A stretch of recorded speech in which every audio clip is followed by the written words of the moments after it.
I couldn't work anymore, and so I stopped my business. I couldn't afford rent. I ended up moving us into a family homeless shelter. You might have a lot of different ideas in your head about what could drive a family into homelessness. But one thing you might not think of is childcare.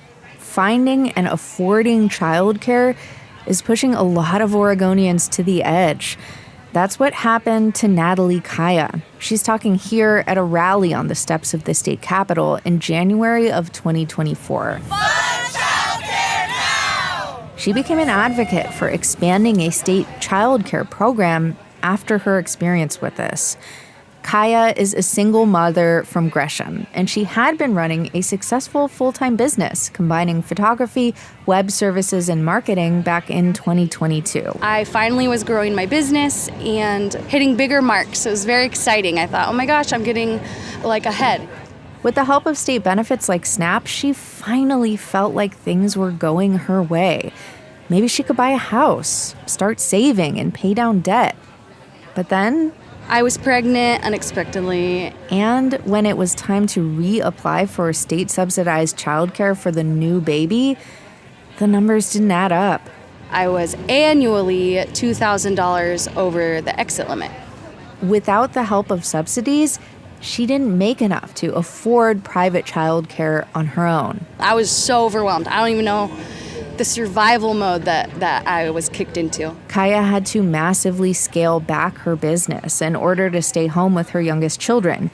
And because she was then earning less, that's when the family ended up in a shelter. I have experienced existing in survival mode before, but the level of survival mode that my body entered and the absolute anger that I had, that I felt this angry because I'm not the only one.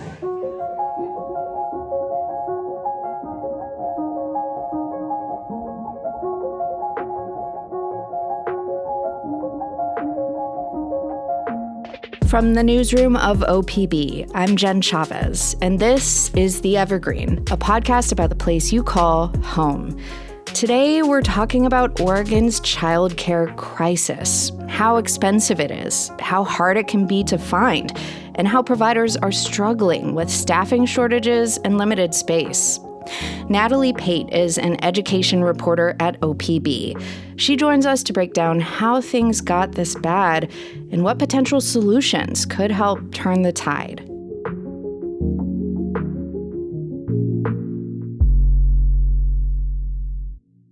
Natalie, thank you so much for being with us. Thanks for having me. Let's start with Natalie Kaya, a single mother of 4. I think her story really speaks to the inadequacy of Oregon's childcare system. What happened after she moved into a family homeless shelter? Mm-hmm. I met Natalie at the Oregon Capitol Mall earlier this year. She was at a rally advocating for more state funding for the state's employment-related daycare program, or ERDC, which we'll dive more into later. But I learned that after Natalie moved herself and her kids into the homeless shelter, she was able to reapply for ERDC and receive the subsidies then for her kids to be in care. She ended up getting a full-time position with Oregon Food Bank, which she really loves, but now she's worried that she actually won't be eligible for those same childcare subsidies in the next application cycle. Oh, so she's in the middle of these two things. Exactly. Yeah. Exactly. And Natalie talked a lot about, how these system gaps put families like her in an impossible position to both work and have care for their kids. And it's strange because in some ways, she's still one of the lucky ones, right? She was able to get some of the state funding, at least for a little bit. And so she was pushing back in January for lawmakers to allocate the roughly $220 million needed in order to serve all families, the hundreds of families on the ERDC wait list that sprung up last fall. I want legislators to understand that childcare costs drive poverty, and that poverty drives hunger and other systemic barriers. We cannot work to keep food on our table or keep stable housing without access to affordable childcare. In her case, it seems like she's kind of caught in the middle between being able to work and being able to afford childcare. Can you paint a broader picture of what Oregon's childcare system looks like as a whole? Yeah. So Oregon's childcare system, like the rest of the country, it's a mix of in-home care, private facilities of various sizes, employee-provided care, and school-based centers. And one thing that kind of sets Oregon apart is that we have a newer statewide agency dedicated to early learning. And it has various programs that help families who have the hardest time paying for these services to make it a little bit more accessible. But there are still glaring gaps, especially for families like Natalie, not wealthy enough to afford the high costs on their own, but in some cases not poor enough to qualify for low-income services. And Oregon's childcare system has left hundreds on a waiting list for government assistance. It's costing individual families thousands of dollars a month, and it's really exacerbating a lot of inequities, especially for mothers and women of color. Mm-hmm. And, day to day, this means that, parents who don't work a traditional Monday through Friday 9-to-5 schedule can be really hard-pressed to find providers with available hours, especially for nights and weekends. Families in rural areas, including Oregon's coast and southeastern counties, also face especially high deficits. Lack of centers, lack of slots, transportation to these things all factor in. But yes, this is an issue across the state. Nearly every county in Oregon is considered a childcare desert. And that means that there's about one slot for every 3 children. Wow. And many counties are considered severe childcare deserts, which means they have at most one slot for every 10 children. And you spoke with Candace Vickers, who has also been affected by the childcare crisis. I actually had to go back to work 7 days after a C-section in order to afford childcare back when my youngest was born. Wow. She is the executive director of Family Forward Oregon, which is a nonprofit with the goal of economic and reproductive justice for all mothers and caregivers statewide. What did you learn from her about the cost of childcare? Yeah, one thing that really stood out, Candace told me that childcare costs average about $2,500 a month for infant care and more than $2,100 a month for toddlers. And some families can supervise their small children without needing a childcare slot, but parents in need often can't access one. Less than a third of Oregon's youngest children have access to regulated childcare facilities, and about 60% of Oregonians, so more than half, are spending 20% of their monthly income on childcare. And another thing that's important to know is that these costs have gone up in recent years. One study in particular found that prices have increased by 15 to 37% in just 2 years, from 2020 to 2022. Wow. So how did the pandemic highlight the difficulty for childcare workers and parents? Yeah, COVID had a significant impact on childcare. Centers shut down, workers left for other industries. Families were scrambling day to day, often with little ones at home while they were trying to figure out how to keep working. Employment in child daycare services dropped 35% in 1 month between March and April of 2020, and the industry has yet to regain those losses. In fact, nearly 20% of the childcare workers who left the industry in Oregon during the height of the pandemic still haven't returned. And that's on top of staffing needs in the industry that were happening, way before the pandemic. Right. And it reminded a lot of people, I think, just how essential this work is in order for parents to be able to participate in the workforce and for children to get the most support in their earliest years. And the way almost every child advocate I've talked to for this story put it to me like this. They said, nobody works if childcare doesn't work. Right. This just strikes me as one of the many things that the pandemic that existed before but was brought into 100%. daylight by 100%. what happened. So, we're talking about cost. How is it that, on the one hand, childcare is prohibitively expensive for parents, but at the same time, childcare workers are not getting paid enough? Yeah. I mean, costs vary widely based on geography, what type of facility it is, but every factor that makes it, quote, quality care, right? When we're talking about like the type of care that we're ideally imagining for our children, all of that costs money. And that's true whether the child care is provided in someone's home, if it's at a daycare center, or if it's in a school. So if families want, for example, fewer students per teacher to have more individualized education, or attention, that rate goes up. If they want to increase workers' salaries or match them to that of K through 12 educators, it goes up again. Every aspect that can make childcare more appealing to parents and to workers, providing retirement benefits, to offering health insurance, making time to plan lessons, or investing in larger spaces and learning materials, all of those things increases costs. But what's different about childcare is that unlike traditional businesses, think about a coffee shop where if it's costing more to produce the product that you're selling, you can charge more Right. Yeah. for the shopper, for the consumer. Unlike that, childcare centers can't always increase the tuition. If they do, many providers fear that they will drive families away from an already incredibly expensive system. And here's what Candace, who we were talking about earlier, here's what Candace said about that. Our childcare providers are not able to pay their workers a living wage so that they can stay in that system.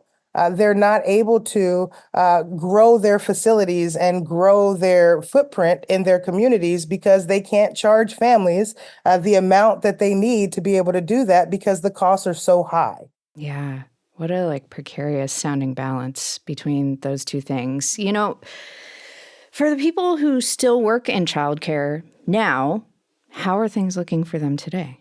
This is an interesting group because it's people who, like many educators, are people who care so much and so passionately. They're in it because they care very deeply for it. Yeah. But the conditions of their work vary dramatically between sites. And a lot of those working conditions are extremely difficult. These workers are dealing with low pay, a lack of benefits or time off, grueling hours, work that can be emotionally exhausting. And all of that combines for a really tough job that often isn't as highly valued as other education roles. Early education often gets kind of brushed off as almost babysitting, right? Basically an adult who's sitting in a room and making sure the kids don't hurt themselves or each other. That's not what childcare actually looks like day to day on the ground at all. Right. I met with Angie Garcia for this story. She's the owner of Escuela Viva, which is a dual language schools in Portland. And I spent some time there with some of her 4- and 5-year-olds. What's your name? My name is Cecilia. Cecilia? Yeah, and I have 2 cats, Nardo and Dillies. In one class, there was about 16 students and 2 or 3 adults with them at any time. And throughout the morning, the adults were helping them eat, go to the bathroom, move around the building, play together, have group reading time together. The 5th and the smallest pea was now a vine of green leaves and pods.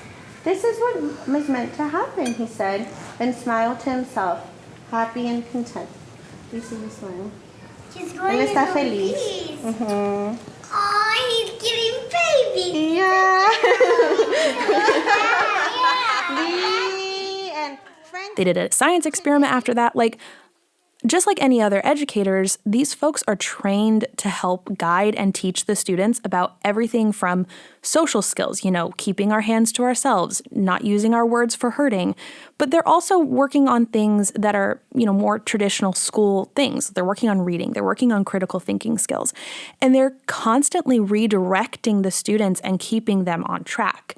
Angie and I talked about this one-on-one as well, that this work is nonstop. You have to have an adult, and not just any adult, an adult that kids and families trust, with the kids at all times. And all of that training, staffing, and expertise costs money. What I try to help people understand is this system is an expensive system, and it should be. It actually should cost us even more because what we do is important, it's invaluable. We are in charge of the very first years and the development of small children. And what happens now has a lasting impact for the rest of their lives. And we got to get it right. Coming up after a break, the safety barriers one family faced in Oregon's childcare system and potential solutions from lawmakers. There are specific needs and barriers that Oregon families face in finding childcare, depending on their circumstances. For example, the need for special education services, an accessible location, and a sense of safety and trust. Did you talk to anyone who struggled with all of these firsthand? Yes. One family's story in particular really stood out to me. Ariana Avina and her oldest kid have had to deal with all of the issues you just listed. Her daughter is neurodivergent, which she described as one of her biggest strengths, but her daughter also has behaviors that are harder to handle. She has a sensory processing disorder and cognitive delay in impulse control. And because of this, she takes action, such as throwing things or, at worst, biting. So without adequate staffing and training, some centers opt to remove higher needs children for extended periods of time or just directly expelling them. And that's what happened for the first place they went. They said they were inclusive and prepared to support her daughter, but after a few months, Ariana's daughter was told to leave. The second center they tried was specifically for neurodivergent kiddos, but the classes were only offered a few days a week for a matter of hours, and it was a 40-minute commute with traffic each way to the Tigard Center from their home in Portland's Mount Tabor neighborhood, so that didn't work. And the third location was the most traumatic. We were there for one day before, when we came home, they had told me that they were hit by a teacher and that the teacher had yelled at them. They told me what they said. They told me where on their body they were hit. And it was one of the hardest things I had to hear. And I felt very powerless in that moment. So obviously I took them out that same day. That was the last time we went to that school. Wow, that sounds so difficult. And Ariana had to go through 3 childcare centers just for her child to feel safe. Did she end up finding quality care for her child? She did. So when Multnomah County's Preschool for All program expanded its eligibility to kids with special needs, it allowed Ariana to enroll her daughter at Angie's care center, the one we mentioned earlier, Escuela Viva. She said going to a place that actually meets their needs has been a real game changer. My kid, a couple weeks ago, came home and my kid said to me, "Mommy, my body is safe at school." Such a simple sentence, but for our story, it has such a complex history behind it that it brought tears to my eyes. It really did. And it's such a beautiful, beautiful thing to say and to feel about your school. And I really hope that a lot of kids have that. I really hope that they have that in the future too. Well, I am really glad to hear that that has happened for Ariana's family. So some labor economists, like Mary King, say if people are going to invest in someone's future, it should be when they're at their youngest. If you want to reduce incarceration rates, unemployment, substance abuse, early childbearing, if you want to grow your tax base, you have a more inclusive economy, if you want to send more people to college, you should invest in early childhood education. That's where it happens. That's where brains are exploding. King is also a retired professor of Portland State University. Have we prioritized these investments that she's talking about before? And where are we in terms of prioritizing them now? I just want to say I love King's quote about brains exploding at this point in our lives. Research shows a child's brain forms more than 1 million neural connections every second. And this pace helps form 90% of a child's brain before they're 5. So, I just want to point out, this is such an essential time for developing not only social skills, learning and language abilities, but also emotional and physical health. So that, to put that into context, that's what the importance of this. America, we flirt today with the idea of nationwide government-funded childcare. We touch on it in certain sectors. For example, military families today often pay less per month for childcare compared to civilians, even though workers in military childcare are paid more. So we do have some examples to turn to, but there's historical examples too. In 1940, Congress passed the Defense Housing and Community Facilities and Services Act, known as the Lanham Act, and this funded public works, including childcare, in communities with defense industries. The money went toward building new centers and hiring nurses, cooks, and helpers, along with several other things. And although this was still an elaborate patchwork system, right? It still wasn't perfect, but it allowed an estimated 500,000 children over the course of World War II to gain access to recreation, food, early education, a safe place to sleep, all while fathers fought overseas and mothers took on the jobs that were needed here domestically. But then in 1946, with the war over, the funding also ended. Nurseries shut down, and school districts in particular really struggled trying to meet the demand that came with these impacts. And the U.S. almost got national childcare again in 1971, came real close, when Congress sent legislation to President Richard Nixon. Nixon vetoed it amid concerns at the time about communism and the government controlling American families. So it went away again. And here we are, more than 50 years later, without a national system. So Mary King just a moment ago mentioned the economy. When there isn't affordable childcare, what does the economic toll of that look like? Mm-hmm. Well, I think I want to start with what it would look like when it's invested, right? Like these investments don't just help the children, right? They produce substantial returns in local economies. And some estimates show up to $10 for every $1 invested. Wow. Coming back into those economies. And as King said, they help lower things like dependency on welfare programs, the criminal justice system, let alone needs of K through 12 schools later down the line.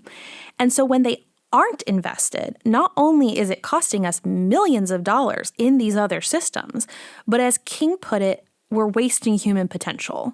We're not supporting kids in the way they need to thrive in school and life more broadly, but we're also seeing the impact on families and workforces as they're responding to the lack of care, right? With the end of federal COVID relief dollars for childcare last year, Oregon parents alone were expected, so just Oregon, not nationally, but Oregon parents alone were forced to cut work hours or leave the workforce to care for their children. At least 2,380 childcare jobs were expected to be lost from this, and more than 16,000 Oregon children were at risk of losing care. Wow, those are some pretty big numbers. Earlier, we talked about Natalie Kaya and how she receives childcare help from Oregon's Employment-Related Daycare Program, or ERDC. And recently, the state passed $171 million for that program. But advocates were pushing for $221 million. So will what actually came through be enough? I think that's the ultimate question right now. It is less than advocates said was needed to fully address the wait list, or what they originally said. That said, some groups like the Children's Institute, for example, are saying that it should be enough to address the deficit. Generally, advocates like Candace Vickers at Family Forward are still just happy that it passed. Like it's at least one step in the right direction. Advocates also applauded lawmakers for passing the CHIPS Childcare Fund, which will allow Oregon to build on existing state childcare programs that could support businesses in unlocking federal funds through the CHIPS and Science Act. And if you're not familiar with this, that's the 2022 federal law aimed at spending billions to boost computer chip production in the U.S. And about $5 million in Oregon was allocated by legislators for this to specifically address childcare in that arena, though advocates were originally pushing for $8 million. So that's another example of a time that they were going for more. They got most of it. They took what they could get. They were happy to have what they got. What are some potential solutions beyond that perhaps being explored or pushed for that you looked at more closely in your reporting on this? There are programs like Preschool for All in Multnomah County that are pointed to as programs that we should be replicating all across the state and the country.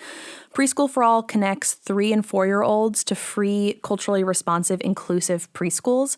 The program was approved in 2020 by 64% of voters, so a fairly strong support, and it's funded by a personal income tax on the county's highest earners.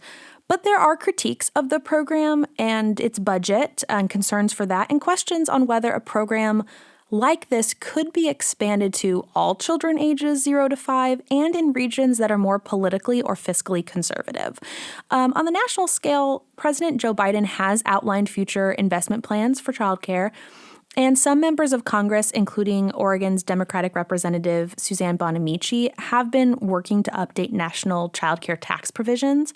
So there's a lot of things to keep an eye out for on kind of every level of it. But advocates and families have really stressed that these changes happen not only when there is strong support for it, but when there's consistent and sustained political will to do so. I think we all know that childcare is important, and we see it. Voters want their lawmakers to engage in childcare policy and childcare funding. And we also see simultaneously a lack of energy and fervor around that. Well, Natalie, we will definitely continue to follow your reporting as you keep following this. And thank you so much for walking us through it today. Of course, thank you for having me. You can read OPB education reporter Natalie Pate's full coverage of Oregon's childcare crisis at opb.org. Thank you for listening to The Evergreen, a podcast from OPB. If you're here listening right now, you are a part of our brand new podcast family. Help us grow by leaving a review on your favorite podcast app, including YouTube. Follow us there and, hey, tell your friends. Mia Estrada produced this episode, and our technical director is Stephen Cray. Nalene Silva engineered this episode.